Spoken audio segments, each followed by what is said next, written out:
It started with a whisper not from the press, not from the palace gates, but from inside the walls of Clarence House. A whisper that something sacred, something belonging to history itself, had quietly vanished.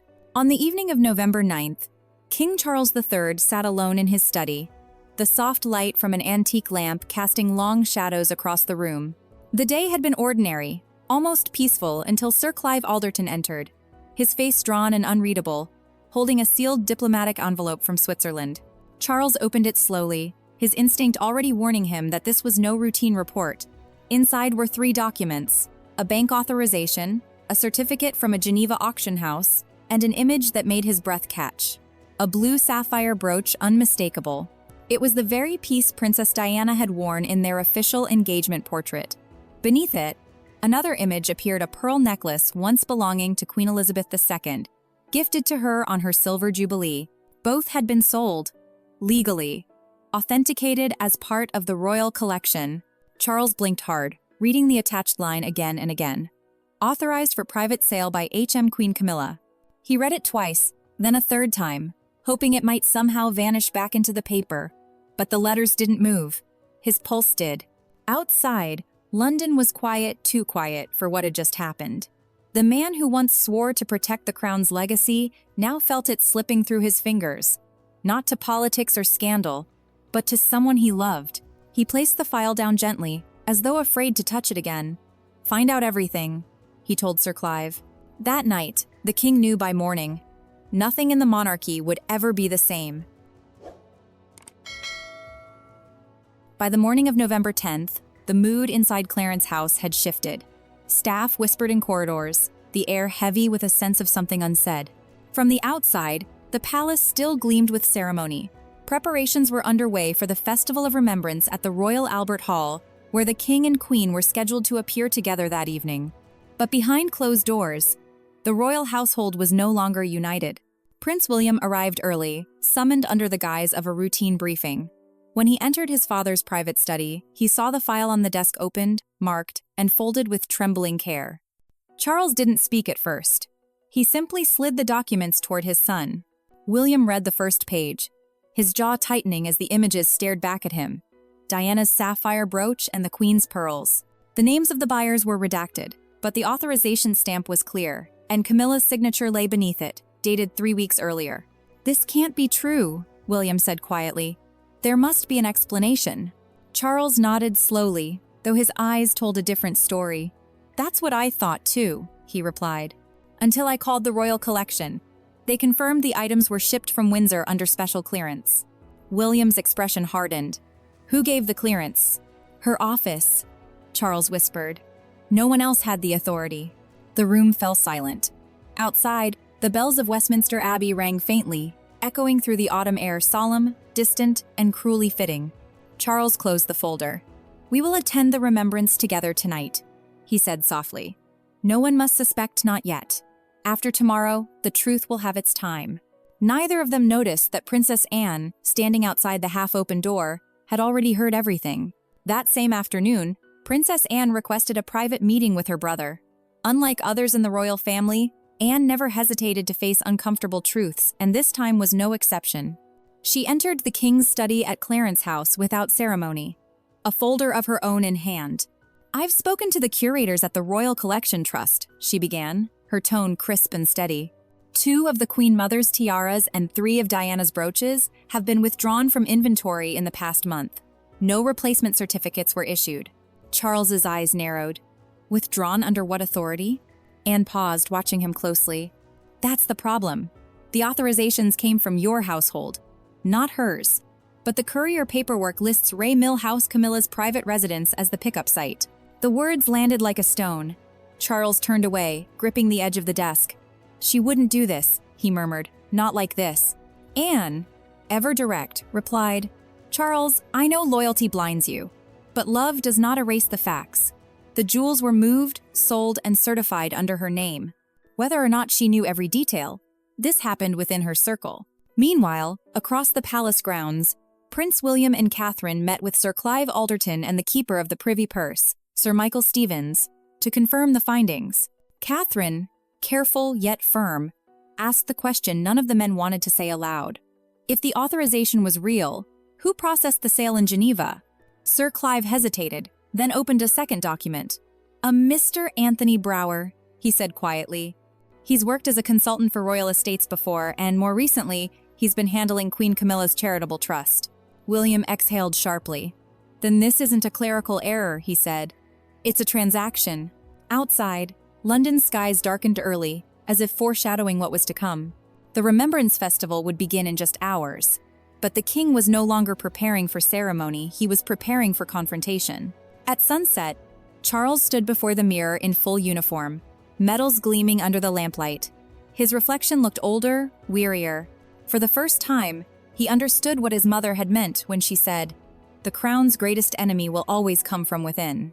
Downstairs, Camilla waited, unaware of the storm forming around her. She adjusted her diamond brooch ironically, a gift from Diana's private collection, and smiled faintly at her reflection. She didn't know that by midnight, her world would change forever. The Festival of Remembrance at London's Royal Albert Hall was meant to be a solemn celebration of unity, a moment for the nation to pause and honor its heroes. Yet for King Charles, seated beneath the hall's glowing chandeliers, it felt like an unbearable test of composure. The choir sang softly, the audience stood in reverent silence, and cameras from every major network turned toward him and Queen Camilla, capturing what might be their final appearance together as a united royal couple. William, seated one row behind, couldn't stop glancing toward his father. The king's jaw was tight, his hands clasped too firmly over his lap. Catherine, beside him, whispered discreetly, "He looks as though he's aged 10 years overnight." Anne, ever the observer, leaned closer. "He's about to do something none of us will forget," she said quietly. When the event ended, the applause echoed like thunder, but behind the applause came whispers, cameras flashing as Charles and Camilla exchanged polite, brittle smiles. Within minutes, they were whisked away by separate cars, an unplanned breach of royal protocol. Back at Clarence House, Charles's composure cracked. "She knew, Anne," he said, pacing the room. "Not only about the sale, about the account. Geneva was just the surface." Anne frowned. "You have proof?" Sir Clive entered with a fresh folder. "We do now. The payment trail ends in an offshore account registered to the Royal Heritage Fund, managed by a trustee connected to Her Majesty's personal charity." For a long moment, no one spoke. William arrived soon after, face drawn. "We can't contain this," he said. "The press will find out within days. You need to act before they do." Charles sank into his chair, exhaustion written across his features. "And what would you have me do, William? Shame her before the world?" "Tell the truth," his son replied. "Not for us, for her. She deserves the honesty you always gave everyone else." That night, the king made his choice. The following morning, a royal statement would be issued not through rumor or leaks, but through the palace itself. Camilla, informed by her staff of the brewing storm, rushed to confront Charles in the private lounge. Her voice trembled with disbelief. "You think I would sell those jewels? The ones tied to Diana? To your mother?" Charles turned, his eyes filled with both grief and restraint. "I think you let someone do it, and that's enough." She moved closer. "I was trying to preserve the legacy, Charles. The pieces were gathering dust. I wanted them restored, seen by the world again." He shook his head. "You wanted control. But the crown isn't something we own, it's something we serve." Her voice broke. "You'd throw away everything we built over 2 necklaces?" "No," he said softly. "Over trust." Silence stretched between them. Then, quietly, she removed her engagement ring and placed it on the table. "Then do what you must, Your Majesty." The door closed behind her with a sound that seemed to echo through history. Moments later, William entered the room. "Is it done?" Charles didn't look up. "Not yet, but it will be." Outside, the rain fell harder over London, streaking the palace windows like tears no one dared to shed. The monarch who had once fought so long for love now found himself its victim. Before the official announcement, Charles looked out toward the night sky, the city lights reflecting on his cufflinks, the last remnants of a life shared, now fractured beyond repair. And as the statement was drafted for the press, one question lingered in the minds of those within the palace and beyond. Had the king just saved the monarchy or doomed his marriage forever? What do you think? Do you believe love can ever survive the weight of duty? Share your thoughts below and tell us where in the world you're watching from tonight. The morning of November 11th broke gray and cold over London, the kind of morning where breath turns to mist and silence feels heavier than sound. Inside Buckingham Palace, the atmosphere was just as frigid. The king had summoned a private meeting not with ministers, not with courtiers, but with family. Only those bound by blood and duty were to attend. In the white drawing room, sunlight filtered weakly through the tall windows, illuminating the faces of William, Anne, Catherine, and Prince Edward. Each of them looked uneasy, knowing the confrontation ahead could shatter what remained of the royal unity. When the doors opened, Queen Camilla entered, her eyes red but her posture still regal. She carried no folder, no lawyer, no aide, only the quiet defiance of a woman who knew her fate had already been decided. Charles spoke first, his voice measured but brittle. "This isn't about punishment," he began. "It's about integrity. The crown cannot stand if those who serve it undermine its trust." Camilla met his gaze squarely. "And what of love, Charles? Does love have no place in this house anymore?" William, standing at his father's side, broke the silence. "Love isn't the same as loyalty, ma'am. You use the authority of the throne without permission. That's not affection. It's betrayal." Catherine's eyes softened, but she said nothing. She knew the words were true, even if they hurt to hear. Camilla turned toward Anne, her last hope for defense. "Anne, you've known me longer than anyone here. Tell him I never meant harm." Anne's voice was calm, but unyielding, meaning no harm doesn't undo what's been done. You broke the trust we all serve under, and that trust must be restored. The queen consort's composure faltered. Her voice wavered. "So this is how it ends? After everything I've endured for this family?" Charles took a deep breath. "No, this is how it begins again. I am relieving you of the title of queen consort effective immediately. You will retain your dignity and protection as a member of the royal household, but you will no longer represent the crown." A silence heavier than thunder followed. Camilla closed her eyes, her lips trembling as she whispered, "And what will you tell them, the people who once believed in us?" Charles's reply came softly, like a prayer. "The truth." Anne rose first, signaling the end of the meeting. Catherine followed, her hand resting gently on William's arm as they left the room. Edward lingered a moment longer before bowing his head.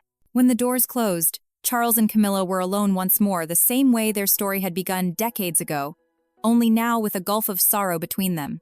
Camilla looked out toward the palace gardens, her reflection faint in the glass. "You've won your peace, Charles," she said quietly, "but it will feel colder than you think." He didn't answer.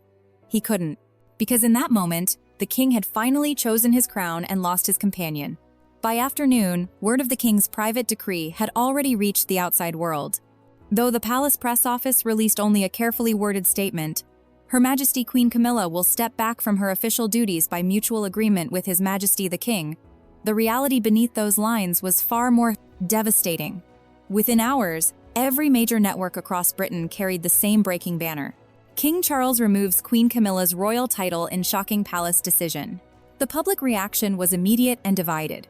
Outside Buckingham Palace, clusters of onlookers gathered, waving flags and holding hand-painted signs. Some read, "Long live the King."